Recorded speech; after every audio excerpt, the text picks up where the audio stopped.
你可能不知道，《道德經》裡的這10句話不只是古人的智慧，它們幾乎蘊藏着現代人處事的所有心法。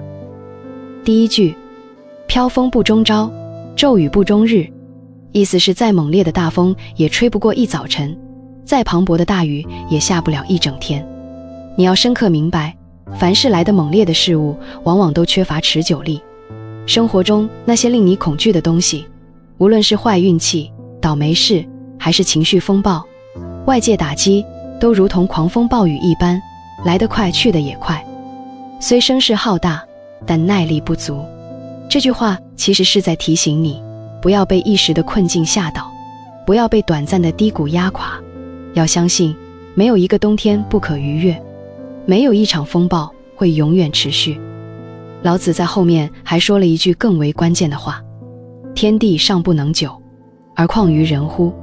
其意是，天地所造的風雨都無法長久，更何況人所制造的煩惱與困境呢？天地都做不到的事情，你不必強求自己做到，天地都會有變化，你更不必害怕人生的波動。所以你要穩住自己的節奏，不要慌亂，不要着急。時間會幫你清除壞事，時間會削弱痛苦，時間會將該消逝的一切都帶走。你要做的就是等風停，等雨歇，不要活在過去的陰影中，也不要活在想象的未來裡。只要專注於當下，一切都会過去。第二句，起者不立，跨者不行。踮起腳尖站立，是站不久的；大步跨越行走，是走不遠的。這句話看似在講動作，實則是說，急躁的人難以做成事，浮躁的人走不長遠。人生是一場馬拉松，而非100米賽跑。很多人之所以越努力越焦慮，是因為他們只想快點達成目標，卻不想深入耕耘；只想走得遠，卻不想走得穩。你看生活中的3種人，第一種急功近利，總想在最短的時間內賺到最多的錢，渴望一夜成名，一夜暴富，一夜逆襲。這種人就如同踮着腳尖走路，不可能長久。第二種人，沒有扎實的基礎，卻妄圖一步達到別人的高度，想跳級成長，跳級賺錢，跳級成功。這種人如同大步狂奔，注定走不遠。第三種人，看似平凡，卻穩扎穩打，步步為營。這種人才是最後的贏家。老子告訴我們，一切厲害的成就都是慢慢積累出來的，一切深度都是經過時間熬出來的，一切成功都是通過點滴積累達成的。真正的聰明人從不張揚，但會在關鍵時刻恰到好處地發力。不鳴則已，一鳴驚人；不動則已，一動驚天下。真正的高手不是跑得飛快的人，而是跑得穩健的人；不是起點高的人，而是始終朝着終點堅定前行的人。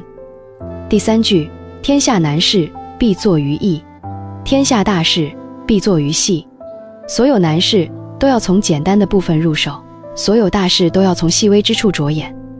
老子在此告訴我們一個處事的鐵律：偉大的目標要從細微的行動開始，深邃的謀略要從簡單的步驟起步。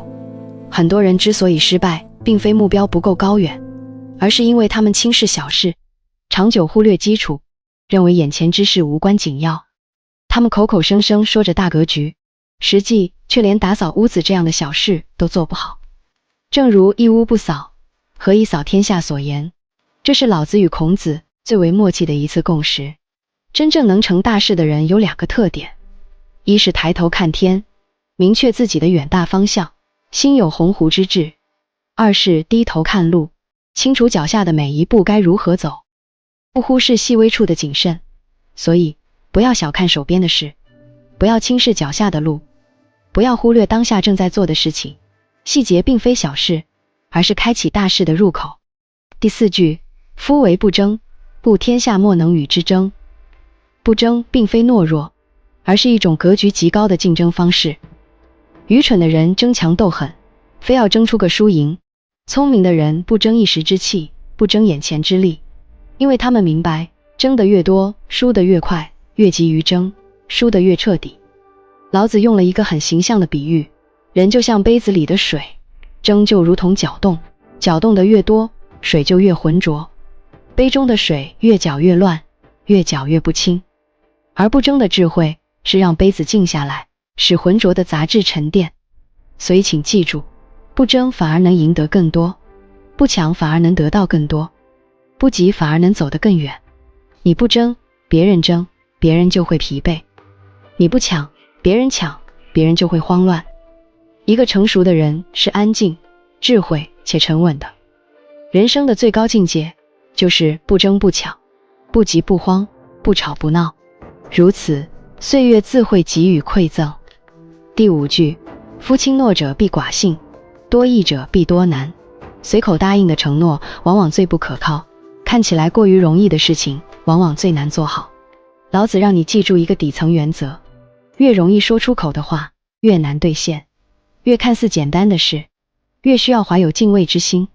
真正有大格局的人都有3個共同點：言必慎，不誇誇其談，不亂答應，不輕許諾，行必果。一旦答應，必定做到。說出口的話如同契約，心中有敬畏，對規則敬畏，對承諾敬畏，對邊界敬畏。敬畏心是一個人的底線、邊界和修為。失去敬畏的人只會愈發失控，而有敬畏心的人才能走得穩、站得住、活得長久。第6句，孰能濁以靜之徐清？水渾濁了，不必強行攪動它，只要讓它靜下來，自然會變得清澈。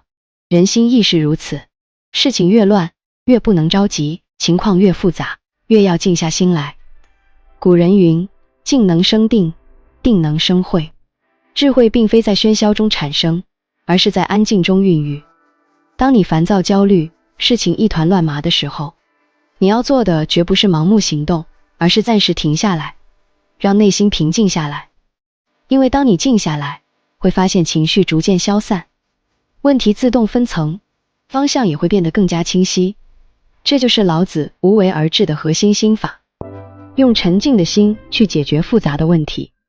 第7句，謂之於未有，治之於未亂。最聰明的人不是在問題出現後才去處理，而是在問題還未出現時就進行預防，在麻煩尚未擴大時就加以化解。同樣的智慧，在《黃帝內經》裡被稱為上醫治未病。你要記住一個處事者的鐵律：大廈不是被瞬間推倒的，而是因長期損耗而坍塌；麻煩不是突然冒出來的，而是因長期放縱而滋生。提前準備就是最大的勝利。如何做到治未病呢？記住2個字：拆解。把大問題拆分成小問題，把大風險拆解為小風險，把大目標分解成小目標。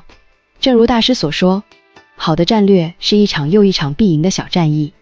敵人太強就避開，難度太大就拆解，風險太高就提前準備。如此一來，未來無需預判，你可以主動創造未來。第8句，五色令人目盲，五音令人耳聾，五味令人口爽。過多的顏色會讓人眼花繚亂，過多的聲音會讓人耳朵失聰，過多的滋味會讓人味覺失靈。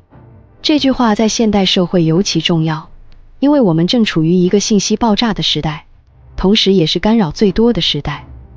短視頻、熱點八卦、碎片化信息、情緒化內容讓人沉迷其中，導致分心、焦慮、攀比、迷失，越看越空虛，越刷越煩躁，越比較越痛苦。破解的方法只有6個字：少則得，多則惑。慾望越少，自由越大，行囊越輕，旅程越遠。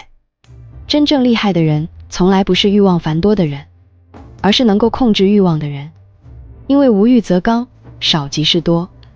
第9句，知人者智，自知者明。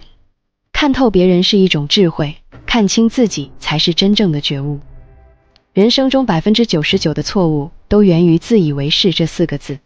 自以為聰明，自以為看懂了別人，自以為判斷不會出錯，結果就是看不清形勢，找不準自己的位置，無法匹配到合適的資源。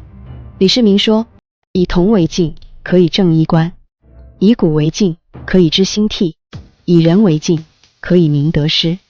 而我說，以己為鏡，方能進退有度。一個人最難的不是識別他人，而是認清自己。最重要的不是了解別人，而是了解自己。第10句，禍兮福之所倚，福兮禍之所伏。福禍相依是萬物運行的鐵律，世上沒有單純的好事，也沒有純粹的壞事。你以為的福可能暗藏着禍，你以為的禍說不定孕育着福。古人說，月滿則虧，水滿則溢。太過完美反而危險，太過順遂反而隱藏着憂患。慾望越滿，越容易失控；得意越滿，越容易跌落。靈隱寺的那副對聯說得好，人生哪能多如意，萬事只求半稱心。這世間的一切得與失，榮與辱，成與敗，順與逆，都是人生常態。不屬於你的，你抓不住；屬於你的，也跑不掉。最後你要記住7個字：愛誰誰，愛咋咋地。這並非消極，而是一種豁達，不是放棄，而是放下執念。真正的強者是順其自然，而不失其本心。今日分享的《道德經》智慧，僅是其萬千體現的點滴。若你渴望探尋深邃本源的智慧，不妨移步我的櫥窗讀一讀《道德經》。這短短5000言，卻蘊含無盡智慧，從應對困境到為人處事，皆給予指引。它教會我們順應自然，知足常樂，愛自己，助我們化解生活困惑。仔細研讀它，能讓你在紛繁世間找到寧靜力量，收穫內心安寧自在，走出屬於自己的精彩人生之路。